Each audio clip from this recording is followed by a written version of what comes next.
Hello everyone. Market क्या लगता है कि इस एपिसोड में आप सभी का स्वागत है।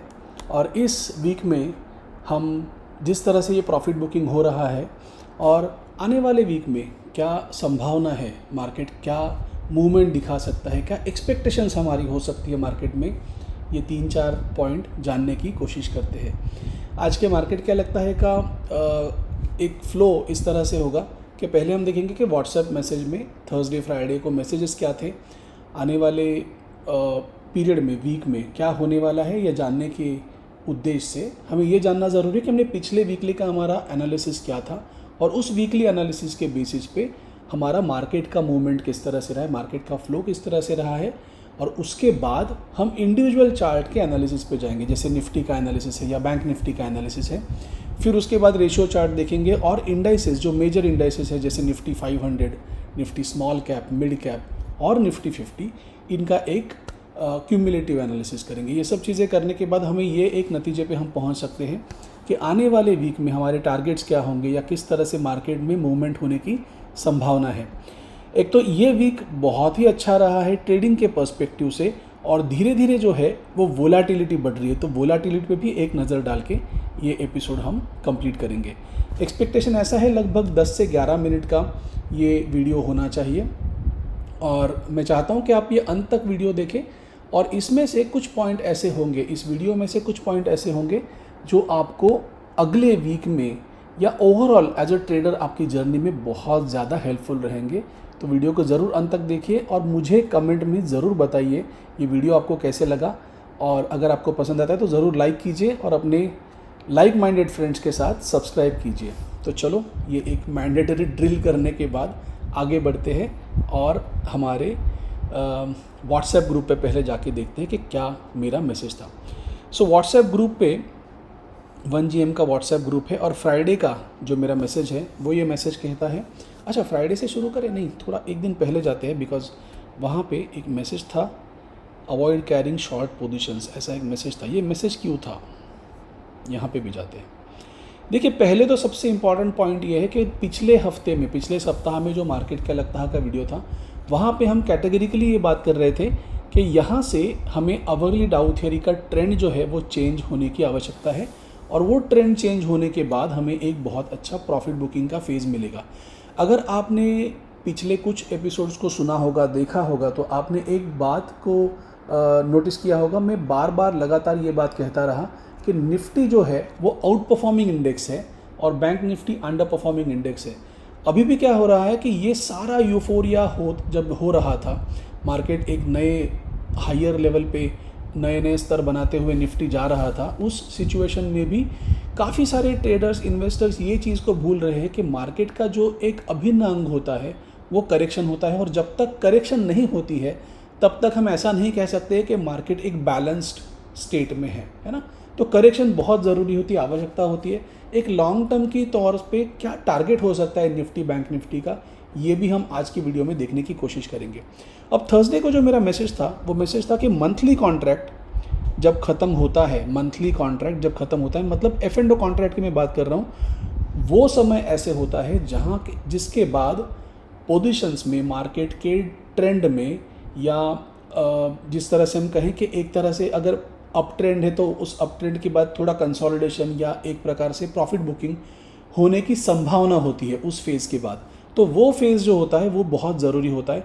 ये बात मैंने मंडे ट्यूसडे को भी कही थी, और जब मार्केट का कॉन्ट्रैक्ट ख़त्म होता है थर्सडे के बाद फिर आगे ये प्रॉफिट बुकिंग का फेज़ जो है वो हमें दिखाई दे रहा है। चार्ट पे भी अगर हम देखते हैं तो यही फेज़ हमें देखने के लिए मिलता है। शुरुआत जो हुई है इस फेज़ की, ये शुरुआत हुई है फ्राइडे 27 सितंबर को, और जैसे हम देखेंगे कि थर्सडे को हमारा कॉन्ट्रैक्ट जो यहाँ पे ख़त्म हुआ था। तो टिपिकली साइन ऐसी होती है कि इवेंट पे चेंजेस नहीं होते हैं, बट कॉन्ट्रैक्ट जो है वो कॉन्ट्रैक्ट पोजीशंस के बारे में बहुत कुछ कहता है। तो पिछले हफ्ते में ऐसे भी था कि FIIs की बहुत बड़ी पोजीशन क्रिएट की गई है, बाइंग की गई है, ऐसा एक इल्यूजन क्रिएट किया गया था, वो MSCI की रीबैलेंसिंग की वजह से था। लेकिन अभी अगर आप सेल की फिगर्स को देखोगे, FIIs ने कितना सेलिंग किया है इस हफ्ते में, आप चौंक जाओगे। लगभग 40,000 करोड़ का सेलिंग केवल इस सप्ताह में उन्होंने किया है। सो मैसेज मेरा कहता है कि monthly contract making this change to the trend for the short term so far. Swift profit booking on Monday and a neutral candle on Tuesday makes it easy for traders to look for trade. Truncated week था, जब भी truncated week होता है, जैसे गांधी जयंती की छुट्टी थी हमें 2 अक्टूबर को, उसके वजह से एक दिन अगर मार्केट में छुट्टी है तो वो जो भी मूव मार्केट में होने वाली है वो बाकी के दिनों में वो होती है, तो जनरली उसके एक दिन पहले या एक दिन बाद में ये मूव होती है। अब आसान काम इतना हो गया था कि 1 अक्टूबर को उतनी ज़्यादा बेरिश मूव नहीं थी, एक न्यूट्रल कैंडल थी और उसकी वजह से हमारा काम थोड़ा सा आसान हो गया। जैसे उस कैंडल का लो जाता है तो हमें वो नेक्स्ट मूव मिल जाती है। मैसेज भी मेरा क्लियर ये था कि निफ्टी में अवरली डाउ थ्योरी चेंज होने की हमें एक्सपेक्टेशन है। सो प्रॉफिट बुकिंग में कंटिन्यू बिलो 25,800, ये मैसेज थर्सडे मॉर्निंग का है। वंस बिलो 25,800 वी में सी 25,500, ये हमारा टारगेट था जो कि कंप्लीट हो गया है। बैंक निफ्टी बिलो 53,000 वी में सी 52,800, ये एक एक्सपेक्टेड टारगेट था। Still very early stage for profit booking, so follow up to a bearish candle, यानी कि हमारा जो एक तारीख का कैंडल था, मतलब ट्यूसडे का जो कैंडल था उसका लो टेकआउट करना ज़रूरी था अगर बेयर्स को हावी होना है तो। मैसेज बहुत ही सिंपल है, इंटरेस्टिंग है और मज़े की बात यह है कि ये सब चीज़ें बहुत ही आसानी से हमारे लिए हेल्पफुल होती हैं। इसके बाद जो हमारा एक मैसेज इम्पॉर्टेंट है, थर्सडे को निफ्टी बैंक निफ्टी ओवरसोल्ड थे और जब निफ्टी बैंक निफ्टी ओवरसोल्ड थे उस वजह से मैंने ये सजेस्ट किया था कि एंड ऑफ द डे आप शॉर्ट पोजीशन को कैरी करना अवॉइड कीजिए, बिकॉज बहुत बार क्या होता है कि मार्केट बेरिश है तो गैप डाउन ओपन होगी लेकिन इमीडिएटली बाउंस जो आता है वो बहुत स्ट्रांग बाउंस होता है जिसमें हम पोजीशंस को मैनेज नहीं कर पाते। बहुत सारे ट्रेडर वहाँ पे फंस जाते हैं, उलझ जाते हैं और उन्हें समझ में नहीं आता है कि दिन की शुरुआत में करना क्या चाहिए, है ना। तो वो सिचुएशन में avoid carrying short positions, we may see further down move but both indices are daily oversold, better to be cautious. तो एक जो बाउंस है वो आ सकता है वो बाउंस अगले 2-4 दिनों के लिए चलता रह सकता है, ये एक तरह से कंसोलिडेशन में हम रह सकते हैं, ये एक मैसेज था। उसके बाद जो मेरा फ्राइडे का मैसेज है, तो फ्राइडे का मैसेज है कि अवरली डाउ थ्योरी क्वेश्चन मार्क, मतलब ये अभी तक चेंज नहीं हुई है, होने की संभावना है लेकिन कैसे कब वो भी चीज़ें देखेंगे। So Nifty once below 25,800, target of 22,500 is achieved, 52,800 का भी टारगेट हमारा अचीव हुआ है। सो डेली टाइम फ्रेम पे ओवरसोल्ड है तो एक शैलो बाउंस हमें मिलना चाहिए। अब ये कंसोलिडेशन या शैलो बाउंस, ऐसा जब मैंने कहा है कंसोलिडेशन या शैलो बाउंस, तो ये चीज़ अपने आप में थोड़ी इंपॉर्टेंट है। इसका मतलब क्या है, ये भी चीज़ को थोड़ा समझने की कोशिश करते हैं।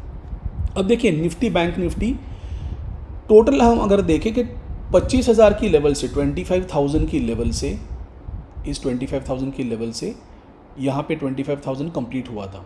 इस 25,000 की लेवल से निफ्टी को 26,000 तक जाने के लिए कितने दिन लगे? 57 डेज, 57 कैलेंडर डेज लगे, 40 ट्रेडिंग डेज लगे। उसके पहले भी शायद 25,000 कंप्लीट हुआ होगा मेरे ख्याल से। नहीं, ये यही दिन है जहाँ पे 25,000 का टारगेट फर्स्ट टाइम रीच हुआ था और ये 25,000 का लेवल कंप्लीट होने के बाद मार्केट ने लगभग 40 दिन लिए 26,000 तक पहुंचने के लिए और 26,000 से फिर से 25,000 का जो जर्नी है वो केवल 5 दिनों में, एक सप्ताह में वो कंप्लीट हो चुका है। तो ये फिरोशियसनेस होता है बुल्स और बेयर्स में, बट ये बीच के फेज़ में मार्केट बहुत ज़्यादा साइडवेज था, ये बात को भी हमें समझना बहुत ज़रूरी है। बैंक निफ्टी अंडर परफॉर्मिंग है ही, तो उसने एक तरह का फेक ब्रेकआउट दिखाया है और ये फेक ब्रेकआउट के बाद हमें एक तरह से गिरावट देखने के लिए मिली है। अब अगर निफ्टी इंडिविजुअली हम बात करें तो मैं बार बार कहता था पिछले वीक के मार्केट क्या लगता है में भी मैंने एक बात कही थी कि यहाँ पे हम एक्सपेक्ट कर रहे थे कि पहले ऊपर के टारगेट्स हमारे रेंज के कंप्लीट हो और ये रेंज के टारगेट कंप्लीट हो चुके थे। यहाँ पे जब हम थे इस दिन पे, फ्राइडे के दिन, तो मैंने कहा था कि अब हम रेंज के लो तक जा सकते हैं। रेंज के लो तक हम कल सुबह आ गए थे और वहाँ से हमें एक बाउंस मिला और एक कंसोलिडेशन करके 25,500 का एक इम्पॉर्टेंट रेजिस्टेंस है, ये क्रिएट करके हम मार्केट इसी रेंज में अभी करंटली है।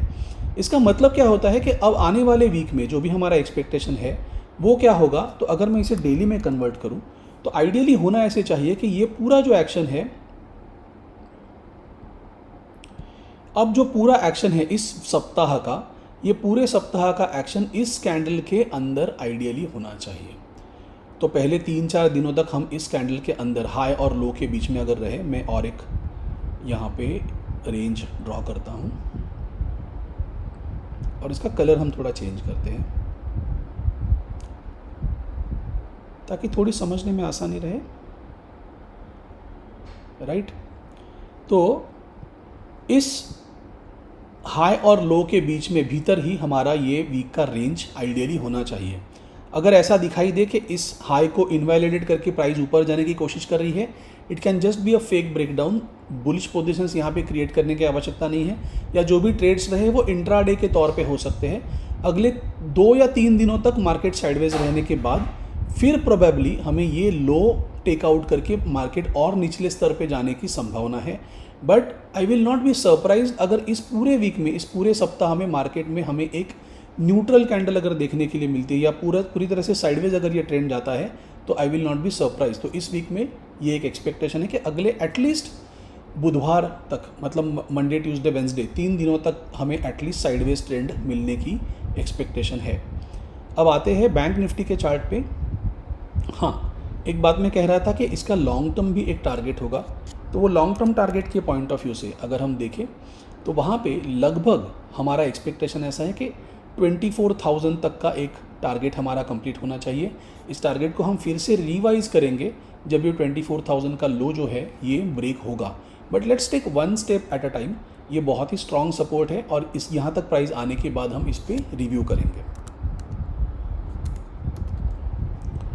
जब बैंक निफ्टी की बात करते हैं, वीकर इंडेक्स है, इसने ऑलरेडी रेंज को ब्रेक करके बहुत अच्छी एक लेवल को क्रॉस कर दिया है और टारगेट हमारा जो था 52,000, करंटली 51,500 की लेवल पे हम ट्रेड कर रहे हैं। यहाँ से लेके जो एक्सपेक्टेशन है वो होगी लगभग 51,200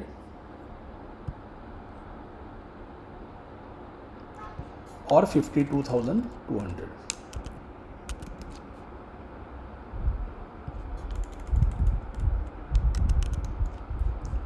राइट, तो ये एक रेंज की लेवल है जहाँ पे मैं एक्सपेक्ट कर रहा हूँ कि बैंक निफ्टी को ट्रेड करने के लिए। अगेन सिमिलर एक एक्सपेक्टेशन है कि जो भी हाई और लो है फ्राइडे का, उसके भीतर ये एक्शन रह सकती है। तो इसे एडजस्ट थोड़ा कर लेते हैं और इस हाई की तरफ इसे लेके जाते हैं।